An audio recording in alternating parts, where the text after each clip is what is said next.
Il m'a été demandé pour ce matin de questionner la pédagogie à l'œuvre dans les structures de placement de ce qu'on nomme les filles de justice, je reviendrai sur ce terme, pour essayer de mesurer l'influence ou non de l'éducation nouvelle ou active dans les structures. Alors, donc, 4 petits points dans cette présentation. D'abord, quelques éléments de contexte. Ensuite, je reviendrai sur les principes de la rééducation à partir de 1945 qui ont déjà été plus ou moins évoqués, en tout cas du côté des garçons à l'instant. Les méthodes appliquées sur le terrain, hypothétiquement, et ensuite les vraies applications dans les établissements. Donc le contexte. Alors, de quoi parle-t-on ? La prise en charge en France des jeunes filles dites de justice, donc c'est-à-dire déviantes, c'est le terme qu'on utilise, délinquantes inadaptées, est confiée par l'État, par la justice, au secteur privé, confessionnel en ce qui concerne les filles. C'est-à-dire que des jeunes filles, globalement, dont la moyenne d'âge se situe entre 13 et 21 ans, sont placées dans des congrégations religieuses féminines et cloîtrées, ce jusqu'à la fin des années 70. Deux pans dans la prise en charge, un pan pénal d'abord, c'est-à-dire que des jeunes filles voleuses, fugueuses, filles mères, prostituées, rebelles, caractérielles, liste non exhaustive, sont enfermées avant tout pour leur écart à la norme et sont envisagées donc en danger et pouvant en susciter. Un pan civil, par ailleurs, qui concerne en fait des jeunes filles placées au titre de la protection de l'enfance car moralement abandonnées ou maltraitées. Dans le champ de la prise en charge figure une congrégation qui a le monopole pendant un siècle et demi dans ce secteur, qui est la congrégation Notre-Dame de Charité du Bon Pasteur, qui est fondée à Angers en 1829 et qui officiera à peu près jusqu'en 1975, donc autour des jeunes filles placées. Cette congrégation du Bon Pasteur va essaimer sur tout le territoire français, mais également en Europe et dans le monde. Donc, quelques chiffres pour vous donner une idée de l'ampleur du phénomène. En 1840, vous avez 30 maisons du Bon Pasteur dans le monde, 530 religieuses donc, travaillant dans ces maisons, au service de 1750 pénitentes et 1140 préservées. Alors, qu'est-ce que c'est que ces pénitentes et préservées ? Les pénitentes font référence aux jeunes filles qu'on considère comme délinquantes, donc les mauvaises filles, les déviantes. Et puis les préservées, ce sont les jeunes filles à protéger. Donc il y a un compartimentage dont on reparlera tout à l'heure. Un siècle plus tard, en 1940, on a 350 maisons dans le monde, 10 000 religieuses au service de 55 960 pensionnaires. Donc c'est énorme. À la même époque, en France, 1940, 40 maisons, 1190 religieuses à peu près et 6 290 pensionnaires. Alors là, c'est un graphique qui vous donne un peu l'idée de l'explosion du phénomène de 1829 à 1939. Et une carte de répartition des œuvres habilitées à recevoir des mineurs. Alors cette carte date de 1945, et donc les points rouges que vous voyez un petit peu partout sur cette carte correspondent aux œuvres pour jeunes filles, donc essentiellement confessionnelles. Alors juste quelques dates pour finir de contextualiser. On a parlé tout à l'heure de la correction paternelle, donc qui est mise en place par le Code civil de 1804 et qui va effectivement être une mesure phare de placement des jeunes, et particulièrement chez les jeunes filles, jusqu'en 1958. On a une autre date importante qui est 1850, donc la loi sur l'éducation et le patronage des jeunes détenus. Donc à ce moment-là, on institue officiellement, on met en avant officiellement l'idée que la prise en charge des jeunes de justice va être déléguée au secteur privé. 1935, décret-loi sur l'assistance éducative et la dépénalisation du vagabondage. Donc avant cette date, en fait, le vagabondage était considéré comme un délit et une des causes majeures de placement des jeunes garçons et filles. 1945, une ordonnance importante qui a été évoquée également tout à l'heure, donc l'ordonnance relative à l'enfance délinquante du 2 février 1945, on va revenir dessus. Et en 1958, une autre ordonnance qui vient la compléter, disons, et qui a cette fois-ci une focalisation sur l'enfance en danger, donc à protéger.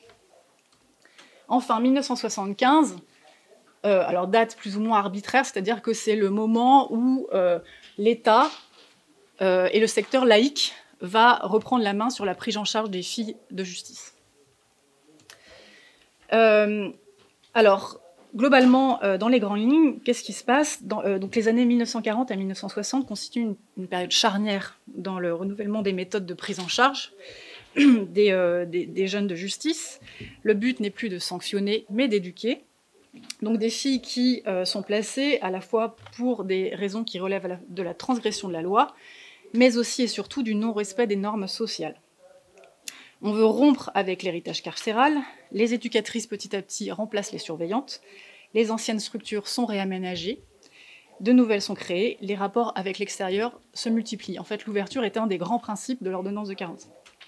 À partir de 1968, le regard posé sur les jeunes filles change, on le verra tout à l'heure, et donc la justice dessert son emprise et crée notamment le milieu ouvert, les foyers éducatifs qui remplacent donc les structures closes du Bon Pasteur. Alors, on en arrive maintenant au grand principe de la rééducation à partir de 1945. Donc, la volonté de réforme de ce qu'on nomme communément les maisons de correction émerge dans l'entre-deux-guerres, s'épanouit sous l'occupation et devient extrêmement vive au lendemain de la Seconde Guerre mondiale.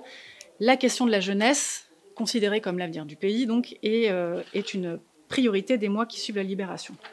En affirmant le primat de l'éducatif sur le répressif, l'ordonnance de 1945 manifeste une volonté de moindre stigmatisation et souhaite donc initier des évolutions dans les établissements de rééducation, y compris donc dans les couvents du Bon Pasteur. Donc l'ordonnance stipule les mineurs reconnus coupables d'infractions pénales font l'objet de mesures de protection, d'assistance, de surveillance et d'éducation. L'enfance inadaptée, terme préféré à enfance délinquante, est à soigner et sauvegarder. Alors, comment s'y prend-on D'abord, donc l'idée c'est de mettre en place une direction autonome donc, qui se nomme la direction de l'éducation surveillée est mise en place pour se charger de ces questions. Le juge des enfants évoqué tout à l'heure donc naît à ce moment-là. L'enquête sociale donc, est systématisée dans la prise en charge de chacune des jeunes filles. On crée également les tribunaux pour enfants et un corps distinct des personnels de l'éducation surveillée voit le jour, alors en réalité dès 1938, mais officialisé, disons, à partir de 1945, et la formation arrive à partir plutôt de 1954. Par ailleurs, les centres d'observation qui sont expérimentés dans l'entre-deux-guerres, donc sous l'influence des sciences du psychisme, sont à ce moment-là généralisés. Alors, qu'est-ce que sont les centres d'observation ? En fait, ce sont des structures créées au sein des établissements existants ou ex nihilo, qui vont en fait accueillir les jeunes, donc garçons et filles, mais bien entendu chacun a son établissement propre, puisqu'il n'y a pas de mixité hein, dans tout ça, pour des périodes courtes de 3 mois maximum, à des fins d'observation, comme son nom l'indique. Au bout de ces 3 mois, en fait, une synthèse des observations, donc des médecins, des éducateurs, etc., va être remise au juge qui va ensuite décider du meilleur placement possible de l'enfant. Donc, on s'intéresse à la personnalité et au comportement de l'enfant. Le regard se veut bienveillant mais scientifique. À mesure que le mouvement de réforme s'étend, alors de manière plus ou moins variable dans les établissements, une nouvelle terminologie met l'accent sur la dimension éducative et on nomme désormais les établissements des internats de rééducation, le terme officiel étant Institution publique d'éducation surveillée, IPES. L'idée, en fait, c'est de replacer la prise en charge des mineurs dans une certaine normalité. Et donc, on désire que les établissements de rééducation soient plus proches du collège que de la prison. En dépit de ce contexte a priori propice, les filles de justice sont envisagées d'abord et avant tout sous le prisme de la perversité et de la débauche. La rébellion est perçue comme pathologique. Alors, pour cerner un peu les traits originaux de la rééducation des filles en internat, il convient peut-être de s'intéresser aux raisons de placement qui sont assez variables. Alors d'abord, on sait qu'à peu près 4000 jeunes filles sont présentées au juge des enfants chaque année avant 1958 et quelques 20 000 après, selon l'idée d'assistance éducative. Les filles sont plus fréquemment placées que les garçons.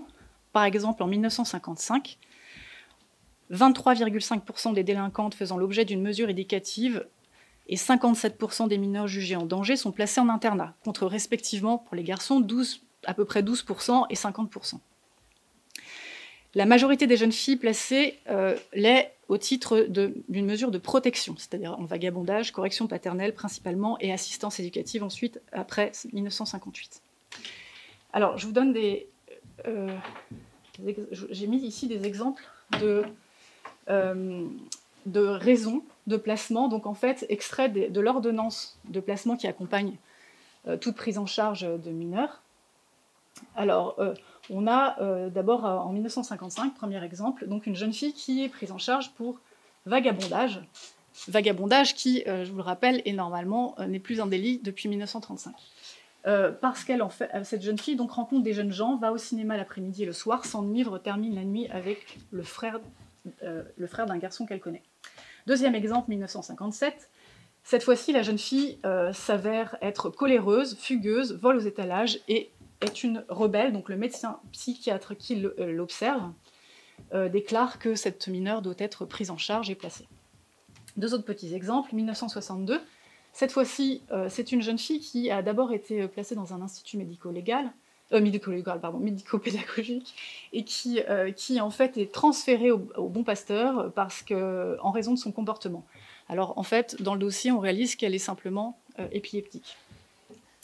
Le dernier exemple, 1972, donc fin de la période qui nous intéresse. Cette fois-ci, la jeune fille mène une existence désordonnée, est enceinte et donc nécessite aussi, après examen, une prise en charge.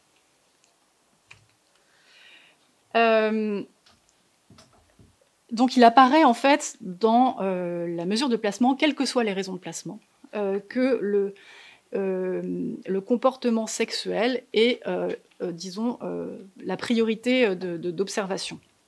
Donc il y a un soupçon de comportement sexuel déviant en toute situation, qui vont des rapports sexuels précoces avec des partenaires éventuellement multiples, aux simples fréquentations et au fait de sortir le soir, de fuguer, etc.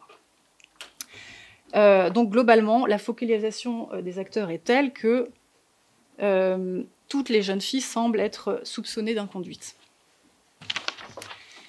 Alors, il y a une femme qui se nomme Dominique Riehl, qui est une des figures phares de la formation des éducatrices à partir de 1945, qui va créer une structure novatrice, donc cette fois-ci laïque, qui se nomme l'Institution publique d'éducation surveillée de Brécourt en 1947, qui dit elle-même, sauf en de rares exceptions, le malheur de nos pupilles a son origine dans les relations sexuelles. Vous voyez là un extrait d'un de ses écrits qui stipule donc les carences éducatives dont on parlait tout à l'heure, familiales, quelles que soient les raisons de placement, et le fait que donc, les jeunes filles sont, dans 95% des cas, donc la personnalité de la jeune fille se caractérise par la tendance à la paresse, le penchant à la débauche, l'ignorance des valeurs, l'angoisse créée par l'insécurité, etc. Le placement, donc, comme je l'évoquais rapidement tout à l'heure, est aussi justifié par les carences du milieu. La direction de l'éducation surveillée, en fait, pense que donc, ce placement peut et doit compenser et corriger une éducation familiale déficiente. Quoi qu'il arrive, les jeunes filles placées au titre de la protection sont observées selon le même prisme d'analyse. Alors, on arrive maintenant aux méthodes sur le terrain. Donc l'idée, d'abord, de la rééducation, les deux objectifs principaux, c'est la formation de travailleuses et de maîtresses de maison. La formation professionnelle va constituer l'élément de base d'une bonne rééducation. On va donc faire travailler les mineurs, tout en leur dispensant un enseignement donc, réellement qualifiant, validé idéalement par l'obtention d'un diplôme. Dans le cas des jeunes filles, dont la vocation première est de tenir le foyer, l'apprentissage est d'abord considéré comme une protection contre le risque de prostitution à la sortie. L'internat de rééducation a aussi pour mission de préparer les pensionnaires à leur futur rôle de maîtresse de maison, en veillant donc à la formation familiale et ménagère. Les acteurs semblent considérer que le mariage et la maternité légitime, sont davantage le signe d'une rééducation réussie que le succès professionnel. L'autre objectif de la prise en charge, c'est préparer les jeunes filles placées à leur futur rôle d'épouse et de mère.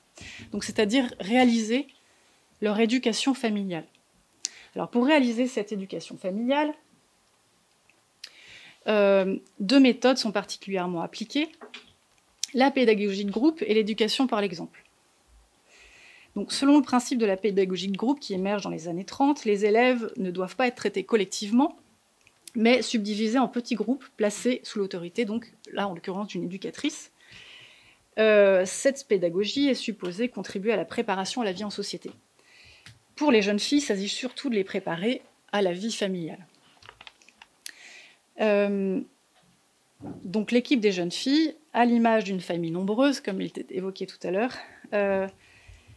va quitter, donc, les jeunes filles vont quitter leur équipe pour suivre leur formation durant la journée, éventuellement s'adonner à quelques loisirs annexes, et puis revenir le soir donc, pour prendre les repas en communauté et dormir donc, ensemble.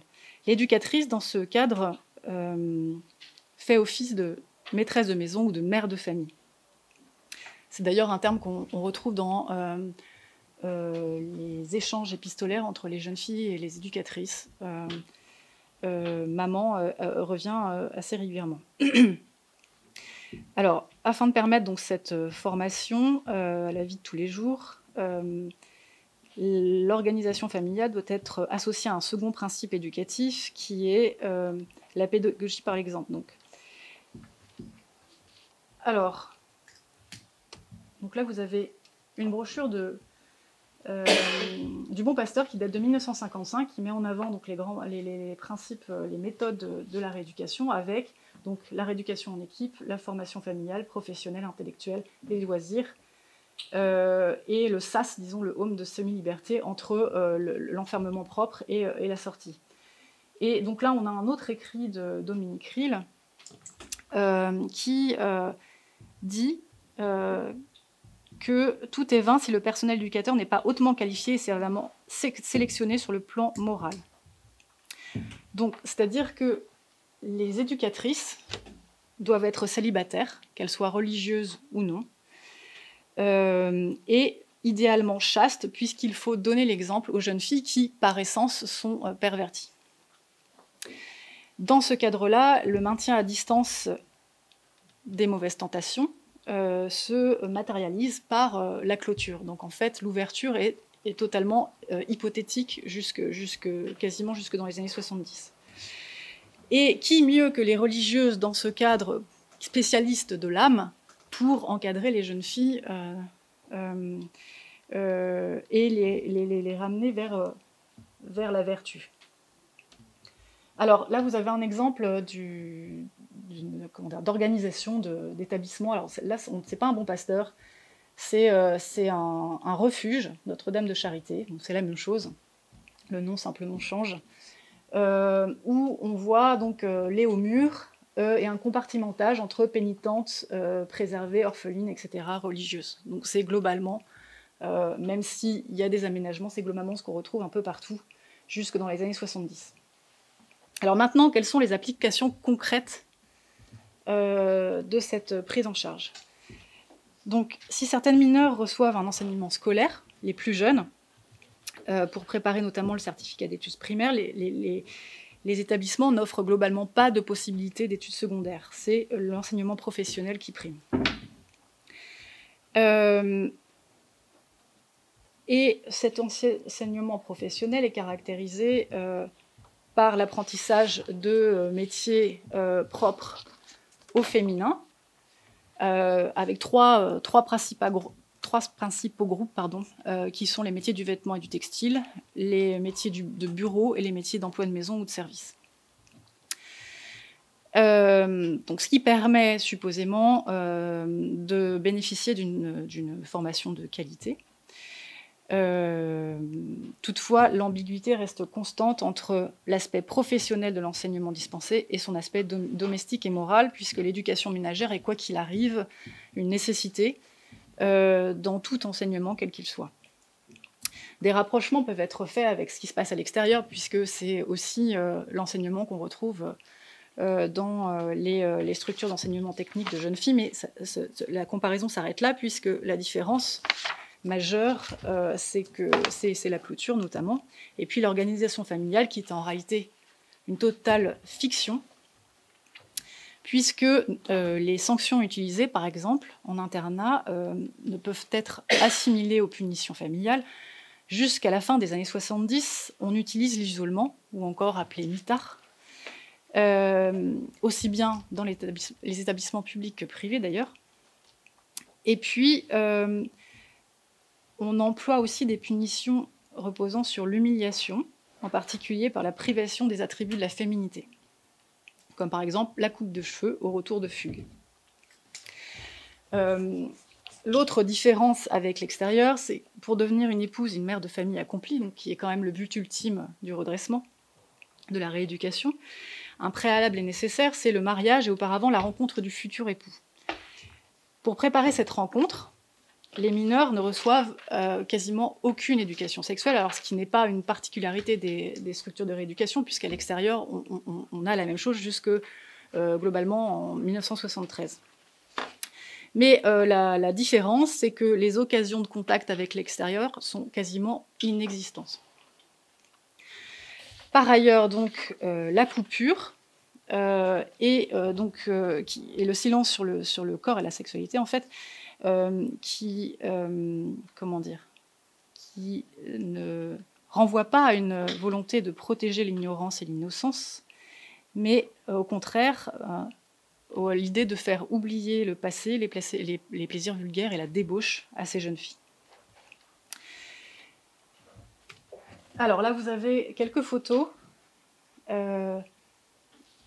datant de 1955, vouées à promouvoir le système en vigueur. Donc une classe du Bon Pasteur avec des jeunes filles donc en blouse, accompagnées d'une entourée religieuse. Les travaux de la ferme peuvent être aussi une option à cette époque dans certains établissements. La cuisine, le repassage, la couture, la reliure, la dactylographie, la céramique, la puériculture, le secourisme, etc. Donc le sport, un esprit sain dans un corps sain, et donc par exemple le dessin, et les vacances qui arrivent petit à petit, qui s'immiscent petit à petit dans les structures à partir des années 50, mais surtout 60, ainsi que des camps scouts, par exemple, à l'IPS de Brécourt. Alors là, je voulais vous montrer aussi quelques exemples de, cette fois, quand on renverse la focale et qu'on s'intéresse à ce qu'en disent les jeunes filles.